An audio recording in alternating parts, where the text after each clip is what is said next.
16 de março, meditação no Café com Deus Pai, do pastor Júnior Rostirola. Só há um caminho, Jesus. Respondeu Jesus: Eu sou o caminho, a verdade e a vida. Ninguém vem ao Pai, a não ser por mim. João, capítulo 14, versículo 6.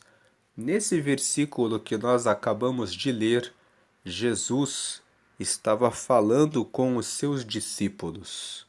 Entrando no texto de João, no capítulo 14, no versículo 1, você pode ler esse versículo que nos diz: Não se turbe o vosso coração. Credes em Deus, crede também em mim. Jesus estava dizendo para os seus discípulos que o vosso coração não se perturbe. Creiam em Deus, creiam também em mim. Versículo 2: Na casa de meu Pai, Jesus estava falando a respeito de Deus Pai. Na casa de meu Pai há muitas moradas. Se não fosse assim, eu vô-lo teria dito, pois vou preparar-vos lugar. Jesus estava dizendo para os discípulos que ele em breve seria entregue e morto para que todos pudessem acessar ao Pai. No verso 3 ele diz: E se eu for? Quando ele fala e se eu for, ele estava se referindo à sua morte. E se eu morrer e voltar para o céu e vos preparar lugar, virei outra vez e vos levarei para mim mesmo, para que onde eu estiver, estejais vós também. Aqui no versículo 3, Jesus estava dizendo para os discípulos que se ele morresse, voltasse ao céu e preparasse lugar, ele voltaria e levaria os discípulos para que pudessem estar com ele também. Verso 4: Mesmo vós sabeis para onde vou e conheceis o caminho. 5. Disse-lhe Tomé: Senhor, nós não sabemos para onde vais, e como podemos saber o caminho? No 4, Jesus disse: Vocês já sabem para onde eu vou, e vocês já conhecem o caminho. Jesus andou com aqueles discípulos durante 3 anos. Dos 30 anos até os 33 anos, quando ocorreu a morte de Jesus na cruz, Jesus já tinha avisado os seus discípulos que ele morreria, que ele iria para o céu, mas que depois ele daria o Espírito Santo para os discípulos e que depois eles estariam no céu porque ele prepararia uma morada para cada um deles. Então, no versículo 4, quando você lê aqui, mesmo vós sabeis para onde vou e conheceis o caminho, Jesus esperava que eles ficassem alegres quando ele disse: Não se perturbe o vosso coração. Mas o versículo 5 fala que disse-lhe Tomé: Senhor, nós não sabemos para onde vais e como podemos saber o caminho. Então Tomé mostrou que ele ainda não tinha entendido que Jesus partiria e que ele era o caminho para levar todos a Deus. Então aqui no versículo 6, disse-lhe Jesus: Eu sou o caminho e a verdade e a vida, e ninguém vem ao Pai senão por mim. Então Jesus estava explicando para Tomé que ele era o caminho que leva para Deus, que ele era a verdade e ele é a verdade que leva o homem até Deus. Quando você recebe Jesus, você encontra a verdade. E ele é a vida, porque ele traz a vida eterna. Quando você aceita Jesus, você recebe o perdão dos pecados e você acessa a vida eterna. E ele completa: ninguém vem ao Pai senão por mim. Então, aqui nesse discurso, nós vamos ler aqui até o versículo 6, em João, no capítulo 14. Jesus estava dizendo: não se perturbe o vosso coração. Creiam em Deus, creiam também em mim. Que na casa de meu pai há muitas moradas. Se não fosse assim, eu vou-lo teria dito. Jesus não mente. Ele disse aos discípulos: na casa de meu pai há muitas moradas. Se não fosse assim, eu vou-lo teria dito. Pois vou preparar-vos lugar. Jesus já foi, já entregou a sua vida, morreu por mim, morreu por toda a humanidade, morreu por você, morreu por todos, para trazer a salvação. Ele já foi e já preparou lugar. E no versículo 3 ele diz: e se eu for e vos preparar lugar, virei outra vez, ele voltará, ele virá outra vez, e vos levarei para mim mesmo, para que onde eu estiver estejais vós também. Ele está lá no céu, aguardando para receber você lá no céu. E o que você deve fazer para poder estar com ele no céu? Para estar com ele no céu, você precisa fazer essa oração na tela. Essa oração é a oração de confissão. É uma oração em que você confessa que Jesus é o caminho que leva para o céu, que ele é a verdade e que ele é a vida. Então, se você ainda não fez essa oração, faça essa oração comigo agora. Ligue o seu pensamento com Deus e faça essa oração. Declare comigo a frase 1. Diga: Senhor Jesus, eu te aceito como meu único Senhor e Salvador. 2. Perdoa meus pecados e me dá o teu Espírito Santo para me guiar até o céu. E 3. Escreve meu nome no livro da vida. Em nome de Jesus, amém. Agora que você fez essa oração, você aceitou a Jesus como o seu único Senhor. Ele lidera a sua vida e ele é o seu Salvador, aquele que salvou a mim, a você e a todos nós. Você recebeu o perdão dos seus pecados e o Espírito Santo está em você agora. E o seu nome está escrito no céu, no livro da vida. Agora que você já aceitou a Jesus, vamos ler a mensagem de hoje. Prosperidade é não ter falta de nada, não ter falta de alegria nem de paz. Veja que ele está dizendo aqui que prosperidade é não ter falta de nada. Muitas pessoas pensam que prosperidade significa ter muitas riquezas, muito dinheiro. Mas prosperidade é não ter falta de nada que é importante. É não ter falta de alegria. É ter a alegria de viver e nem a falta de paz. É ter a paz de espírito todos os dias. Do que adianta uma pessoa ter muitas riquezas e viver sem alegria? Tem muitas pessoas que têm muitas riquezas, mas elas não têm alegria.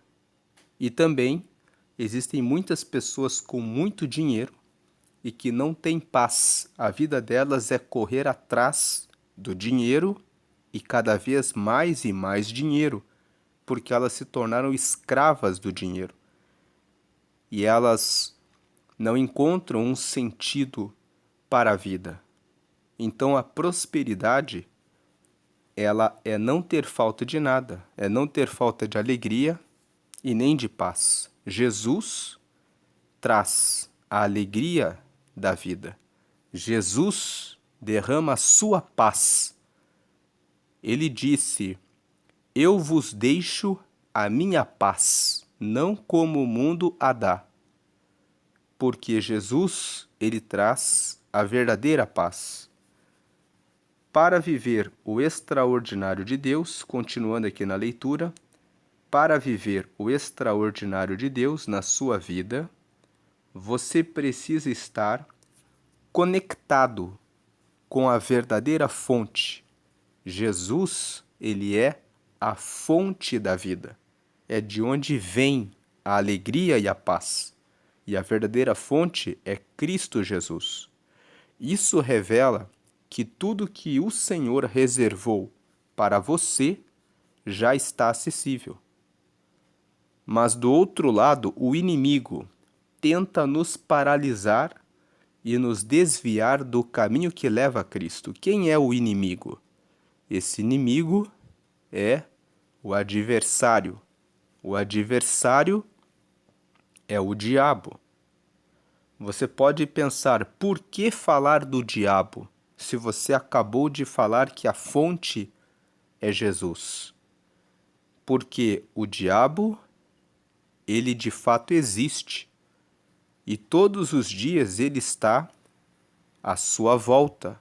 Ele está à minha volta. Ele está à volta enquanto nós estamos nesse mundo, lançando tentações para nos paralisar e para nos desviar do caminho que leva a Cristo. Como que o inimigo paralisa a nossa vida? Como que o inimigo nos desvia do caminho que leva a Cristo? Ele nos paralisa lançando tentações. Ele lança a tentação da bebida, ele lança a tentação da fornicação, que é a intimidade entre pessoas que são solteiras, porque as pessoas que caem na fornicação, como nós vemos que tem acontecido no mundo atual, elas acabam se envolvendo na intimidade com uma pessoa, depois elas se envolvem com uma segunda, com uma terceira, e elas não encontram o caminho de um casamento feliz. Ele lança a tentação da bebida, e a pessoa começa com festas, e mais bebedices, e de repente a pessoa se encontra perdida, dependente do álcool. Ele lança a tentação da inveja, da cobiça. Então a pessoa olha sempre pelas redes sociais a vida das outras pessoas. E ela pensa assim: Deus não foi justo comigo. Ele não me deu tudo que essa pessoa aqui que eu estou vendo tem. Então Deus, ele só privilegia alguns, mas ele não privilegia os outros. Esses são apenas alguns exemplos da bebida, da fornicação, da inveja e da cobiça que paralisam você de chegar até Deus. Todas essas coisas paralisam e desviam do caminho que leva a Cristo. Outras pessoas caem na fofoca. Elas se desviam do caminho de Cristo porque elas estão sempre envolvidas em rodinhas de conversa, falando sobre a vida das outras pessoas. Tudo isso paralisa o relacionamento de Deus com o ser humano. E o diabo, ele lança essas armadilhas. Agora, o parágrafo 2º aqui. Certa vez, no início de minha vida pastoral, quando fui chamado para pastorear uma igreja em São Paulo, no município de Presidente Prudente, fiz algumas viagens até aquela cidade saindo de Itajaí e retornando posteriormente. Em todas, eu fui por caminhos diferentes. Numa delas, viajando com toda a família, pegamos até mesmo uma estrada secundária. e ficamos perdidos em meio a uma plantação de cana-de-açúcar que não tinha fim. Não pegue atalhos, neles não há segurança nem a bênção do Senhor. Não existem caminhos mais curtos em nosso processo de seguir a Cristo. Então aqui o pastor Júnior Rostirola dá um exemplo de viagens que ele fazia até São Paulo e que, quando ele pegou um atalho querendo encurtar o caminho, ele acabou caindo numa plantação de cana-de-açúcar que não era o que ele esperava. Então ele usa esse exemplo da vida real para dizer aqui: não pegue atalhos. Neles não há segurança nem a bênção do Senhor. Não existem caminhos mais curtos em nosso processo de seguir a Cristo. Muitas vezes você quer pegar um atalho. Muitas vezes você passa por uma dificuldade e diz logo: deixa eu beber um pouco que eu alivio a minha carga, o meu sofrimento. Não pegue o atalho da bebida. Muitas pessoas pegam o atalho das drogas. Outras pessoas pegam o atalho da fornicação. É um atalho. A pessoa diz: eu já estou ficando com essa pessoa, então eu já posso me deitar com ela e depois nós acertamos o casamento. Isso é um atalho. Passe pelo processo de conhecer a pessoa, conversar e estabelecer um casamento. Não encurte o caminho. Outras pessoas caem no atalho do engano, do furto, do roubo, motivados pela inveja, pela cobiça, pensando: já que Deus não me deu, então eu posso enganar e roubar alguém, eu posso passar um contrato falsificado e eu posso encurtar o caminho para eu conseguir o que eu quero. Tudo isso são atalhos, são tentações. Eu não sei qual o atalho que o diabo, o inimigo, tem apresentado para você. Mas faça as coisas certas. Não pegue atalhos. Neles não há segurança nem a bênção do Senhor. A bênção do Senhor repousa sobre a pessoa que confia nele, que aceita ele, que ora e entrega as suas demandas, as suas preocupações a ele. Não existem caminhos mais curtos em nosso processo de seguir a Cristo. Avalie neste dia se a sua vida não está seguindo apenas por caminhos secundários, estradas de terra esburacadas, que aparentemente parecem mais rápidas e atrativas. Mas a grande verdade é que você não tem enxergado saída, tampouco confiança em seguir por esse caminho, sem saber onde ele vai dar. Mais uma vez, você que de repente se envolve numa relação na sua vida sentimental e você pensa: eu estou levando. Eu não sei se isso vai levar a um casamento, mas eu estou levando. Se você está vivendo assim, você não está vendo uma saída de um relacionamento que vai trazer paz, que vai trazer alegria, que vai trazer a formação da sua família e que vai trazer um casamento onde você tem segurança e paz para formar a sua casa, seu lar, a sua família.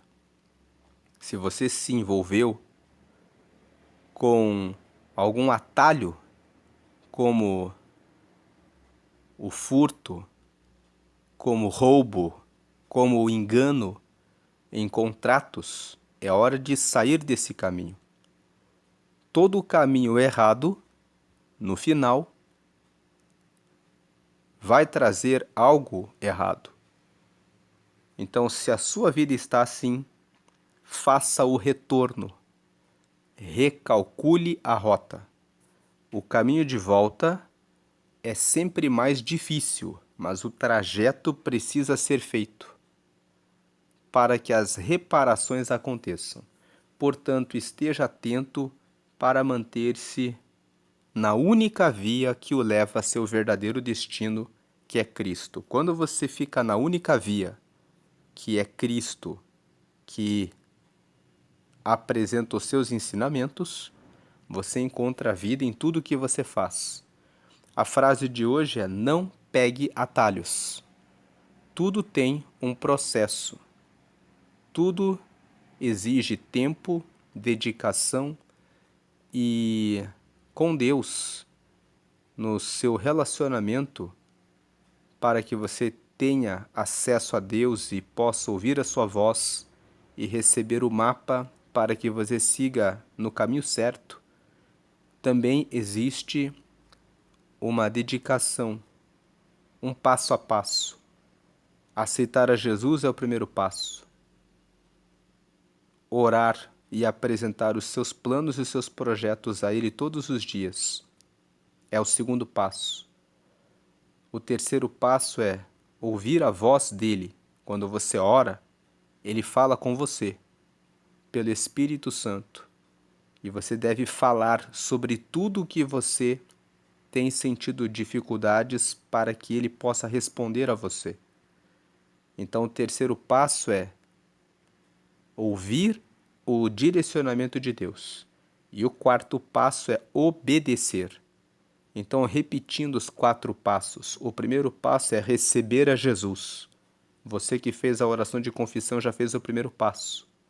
O segundo passo é colocar os seus planos diante dele, orando e conversando. Deus, eu tenho essa e essa e essa questão. O terceiro passo é aguardar a voz de Deus. Ele fala com você pelo Espírito Santo. E o quarto passo é obedecer. É fazer exatamente aquilo que ele mostra que você deve fazer.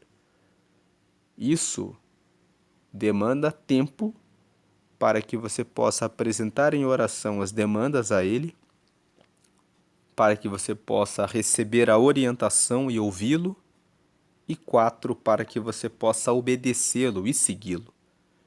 Muitas vezes Deus vai dizer que você não está com a pessoa certa, não está no caminho certo, e a decisão de obedecer ou não sempre estará na sua mão. É você que decide na sua vida se você quer atalhos ou se você vai seguir na sua direção, no caminho que ele mostra a você. Hoje é o dia 75 de 365. A leitura bíblica de hoje é Gênesis capítulo 23 e a palavra-chave é único. Jesus é o único caminho que leva a Deus. Não existe outro caminho. Muitas pessoas dizem que todos os caminhos levam a Deus, mas a Bíblia mostra e Jesus disse claramente: eu sou o caminho. Ele é o único caminho que conduz a Deus. Você só pode alcançar a Deus se você aceita Jesus como Senhor da sua vida e como seu Salvador, para salvar dos seus pecados e para derramar o Espírito Santo sobre a sua vida. Então, se você não fez a oração de confissão, volte o vídeo, pause na oração de confissão, confesse a Jesus. Esse é o ponto 1 para chegar até Deus. O ponto 2, você que já aceitou a Jesus, coloque toda a sua vida em oração e todos os seus planos diante de Deus. O ponto número 3, ouça o que Deus tem a dizer a você. Ele fala, se você orar e colocar os seus projetos nas mãos dele, ele vai falar com você. Ouça o que ele tem a dizer a você. E o passo 4, obedeça o que ele disse a você, porque ele tem sempre o caminho certo. Ele é o único caminho, ele é a verdade e ele é a vida. Agora vamos fazer a leitura de Gênesis capítulo 23, que é a leitura bíblica de hoje. Lembrando que o tema da mensagem de hoje é este: só há um caminho e o único caminho que existe é Jesus. Não existe outro caminho para você acessar a Deus. Vamos fazer a leitura bíblica de hoje. Gênesis capítulo 23. O livro de Gênesis é o primeiro livro da Bíblia. O nome dele é Gênesis porque é onde encontramos o princípio. Gênesis significa princípio, significa início, significa começo.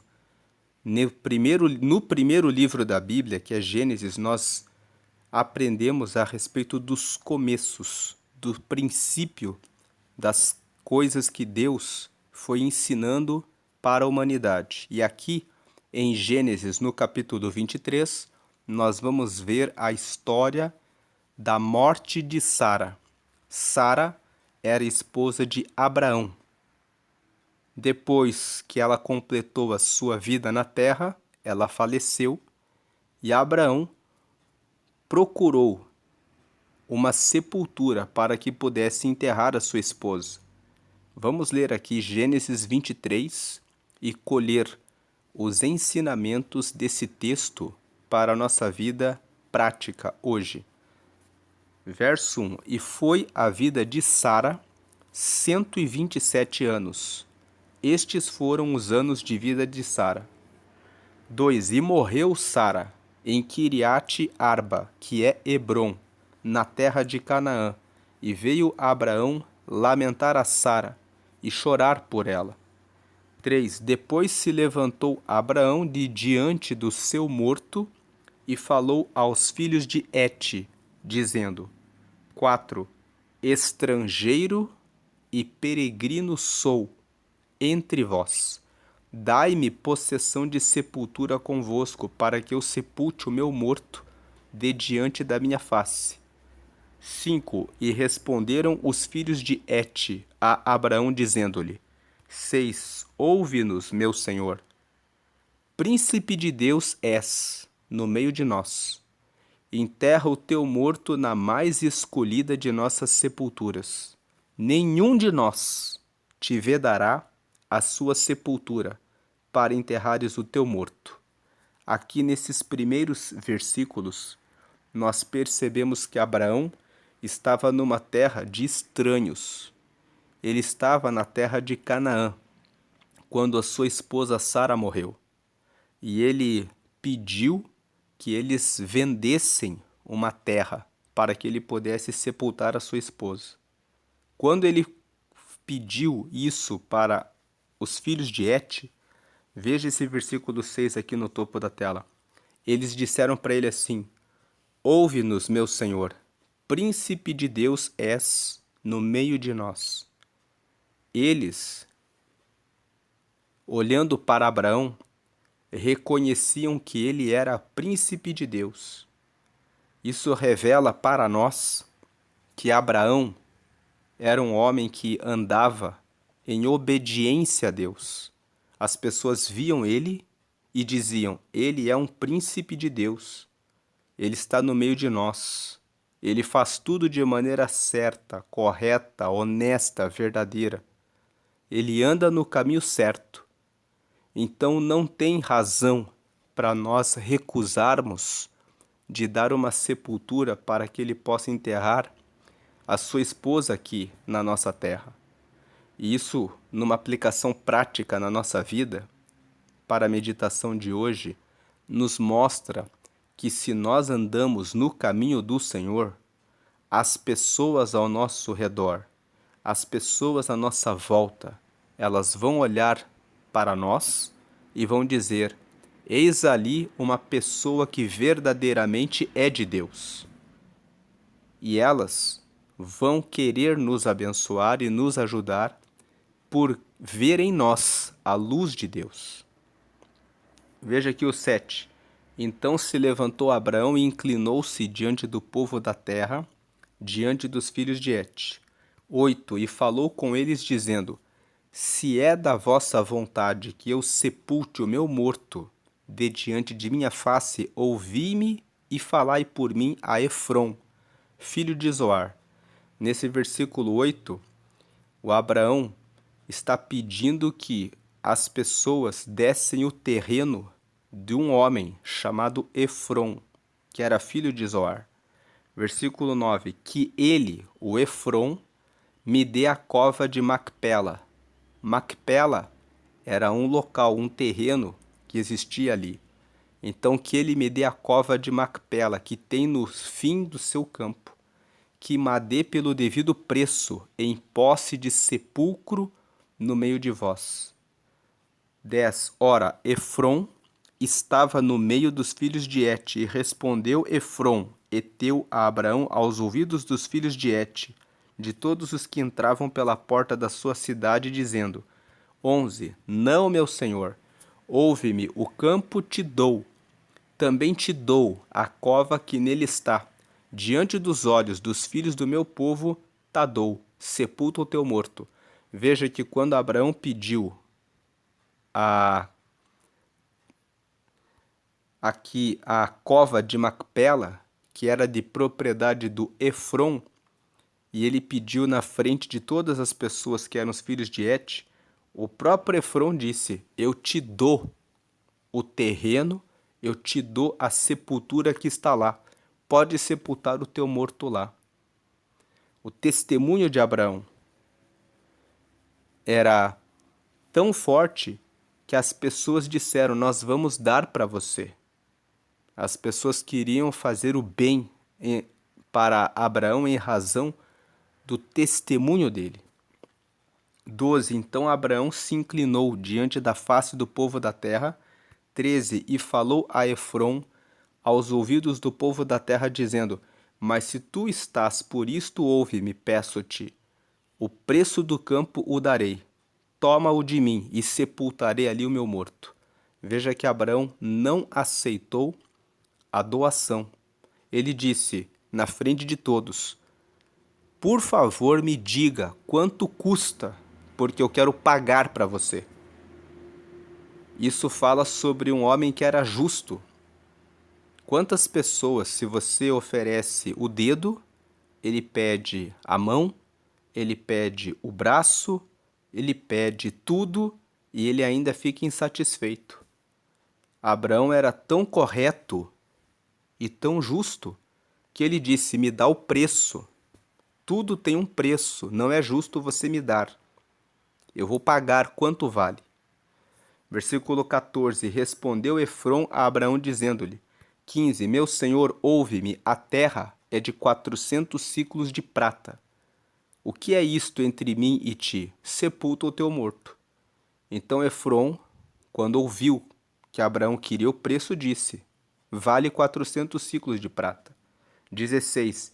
E Abraão deu ouvidos a Efrom, e Abraão pesou a Efrom a prata de que tinha falado aos ouvidos dos filhos de Et.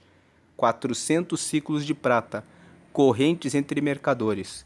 17. Assim o campo de Efrom, que estava em Macpela, em frente de Manre, o campo e a cova que nele estava, e todo o arvoredo que no campo havia, que estava em todo o seu contorno ao redor. 18. Se confirmaram a Abraão em possessão diante dos olhos dos filhos de Et, de todos os que entravam pela porta da sua cidade.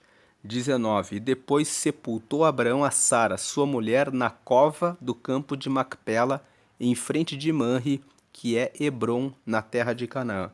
20. Assim, o campo e a cova que nele estava se confirmaram a Abraão, em possessão de sepultura pelos filhos de Et. Esse capítulo 23 fala sobre o momento em que Abraão viu a morte de sua esposa e preparou a compra do terreno para sepultá-la.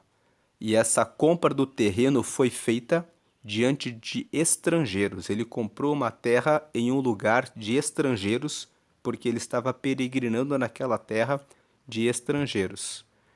Quem sabe você está fora da sua cidade, fora do seu país, e de repente você está buscando resolver uma situação e não sabe como. No caso de Abraão, era a morte de Sara.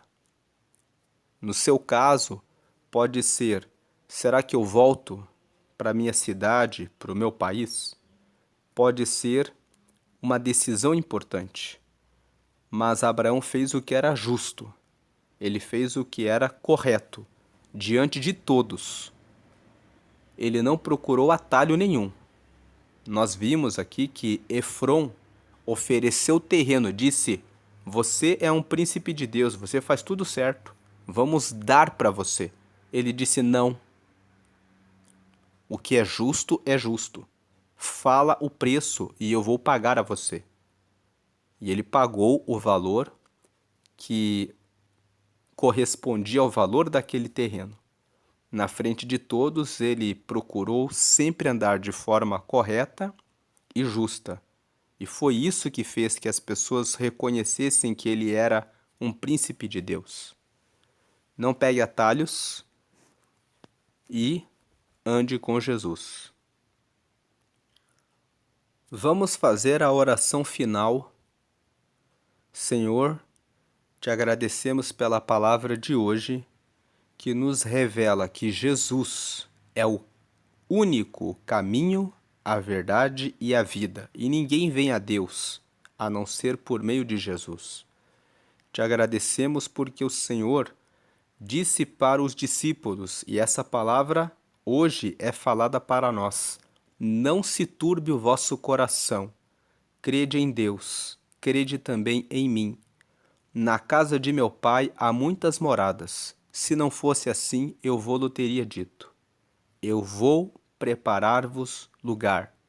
E se eu for, eu virei outra vez para vos buscar, para onde que estejais vós, onde eu estiver.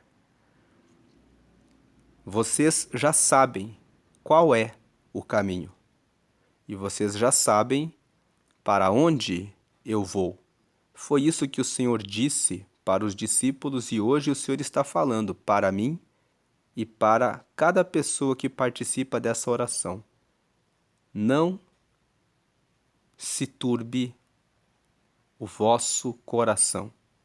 O Senhor já entregou a sua vida e morreu por todos nós.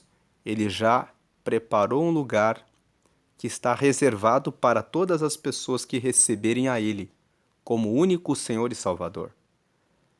Então você que já recebeu a Jesus, você que já está todos os dias orando e falando com Deus a respeito dos seus projetos, você que está seguindo todo o seu caminho, sem pegar atalhos, sem pegar encurtamentos, mas seguindo na rota que Ele mostra a você, você está indo para o caminho certo. Continue obedecendo a Ele.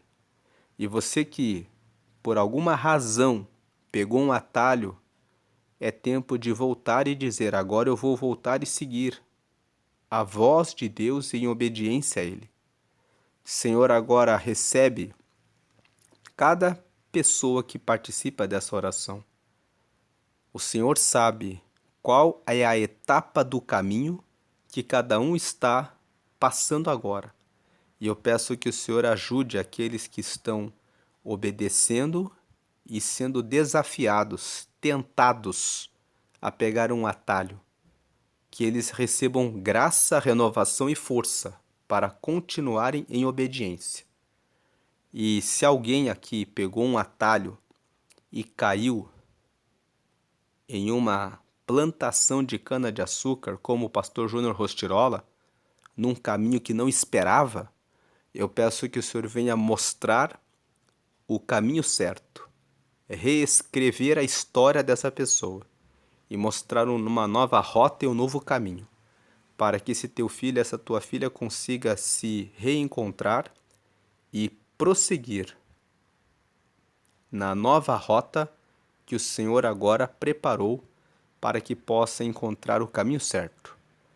Faz assim, trazendo o seu caminho para cada um dos teus filhos e cada uma das tuas filhas nessa manhã, nesse dia, para a glória do Pai, do Filho e do Espírito Santo e a alegria dos que decidem seguir no único caminho que é o Senhor, que é o caminho, a verdade e a vida. Amém e amém.